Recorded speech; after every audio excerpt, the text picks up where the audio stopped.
crisis and economic depression, small business owners often struggle with making sales and keeping the loyalty of their people, because if you ain't selling, it's hard to pay the bills. On the Ethical Sales Podcast, you will learn new ways to selling ethically and communicating with your people to create more loyalty and getting out of the rut of stress and frustration. When there is plenty of sales, there should be plenty of profits to keep things flowing smoothly and everybody be happy. Welcome to the Ethical Sales Podcast with the Raber boys and Owen. I'm Elias Raber. I'm Matt Raber. And I'm Owen Schrock. Glad to be here. You know what's really interesting about this topic today, that we're talking about video and doing video in your business. Why should you do video? We're going to talk about things that you are not doing. Most people aren't doing this well. If you're with the majority, put it that way. The problem I have with this topic is talking about video on a podcast. I mean, is that the way it should be done? Good point.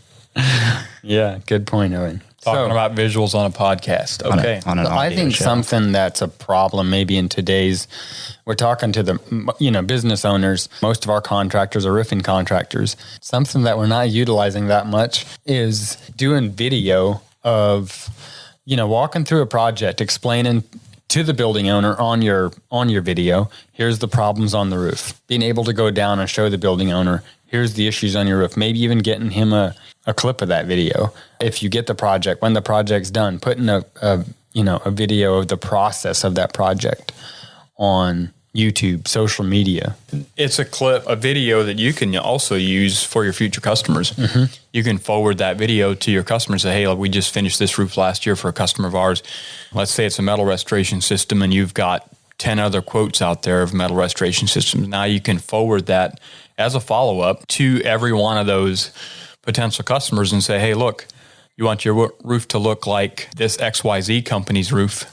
We just finished it last week. We'd love to help your roof look like this. We do the same. We use this process on your roof or whatever. And it'll be a great visual. I mean, I think it would really help building owners also, or remind them maybe, and help them understand what they're getting and the value that they're getting and what all they're getting for their money. I would recommend shooting video when you bid a job. Get to the project, pull out your cell phone. They have high-def video cameras.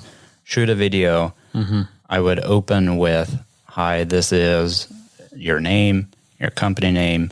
Today we are looking at this type of roof, and here's a problem on the roof right now, and here's what we're going to offer the building owner. I would just cut it at that if you're going to use it for marketing, because when you're shooting a video, you need to go into the mind of your prospect. What are other building owners wondering about you that you can answer in the video? Mm-hmm. I've seen a lot of videos on YouTube from roofers where they have a real nice view of the roof and stuff, mm-hmm. and it looks real pretty to other roofers. Mm-hmm. But to your customer, they want to know, can you fix their problem? Are you qualified? That's really what they need. They need that security. And so if you can point out the problem when you're bidding the job and provide a solution in that video, or at least give them some ideas of how to fix that, and then just be done. You don't even have to say, call me if you need help, or put in your phone number. They'll find that. Yeah. They just need to know that you can actually do that. Yep. Fix a problem. And their brain will say, if he's doing this for one person, he can do it for me. And if you're bidding 100 jobs and you only close on 30 or 50 of them, you could still have 100 videos out there. You don't have to wait till you're done with a job. So that's one place I would take videos is when you're bidding jobs. Yeah, I follow ProTech Roofing, which is Dwyle Byler, a friend of mine.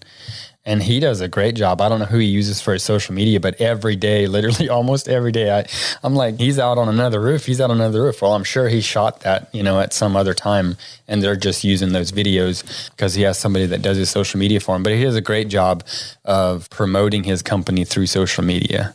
But I also think that if you're doing these projects, you're doing the jobs, get those project videos on your YouTube channel. Like every one of these guys, every one of you guys roofing should have a YouTube channel for your roofing company.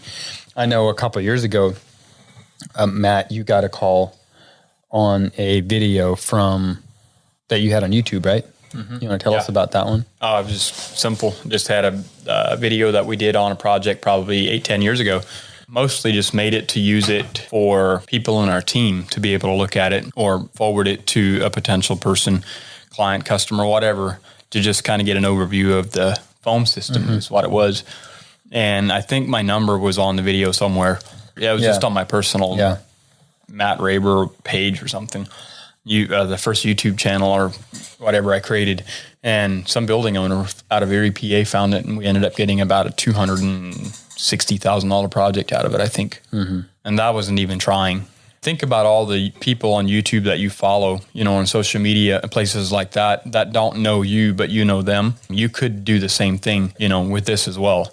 You'll be known. You have no idea who all is watching you out there, the content that you're putting out there. But it's a free avenue. It's a free source. It literally just takes some time on your part to create it and put it out there. But then you can also use it for so many more things than just that marketing. And I think it's definitely something that we're not using nearly enough of. It just takes some planning. I mean, you can use your phone. Cell phone. Again, on YouTube, a lot of times if a building owner is searching on YouTube, he's wanting to understand the system and how that system works.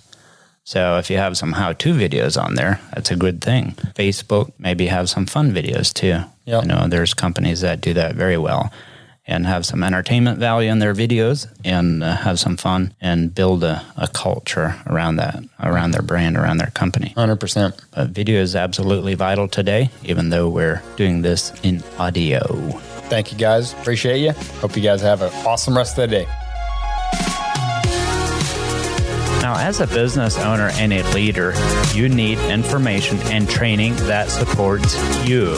Right now, we're in the pre-launch phase of the Leader Minded Nation, adding 38 training sessions, marketing, sales, operations, communications, leadership, automation, pandemic response, and includes training from people like Victor Antonio, Coach Michael Burke, Tom Ziegler, Randy Brothers, Myron Golden, and many others.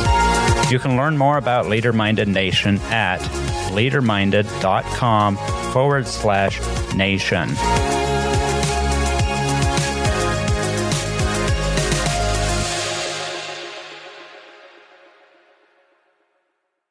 This episode was hosted by the Max Potential Podcast Network.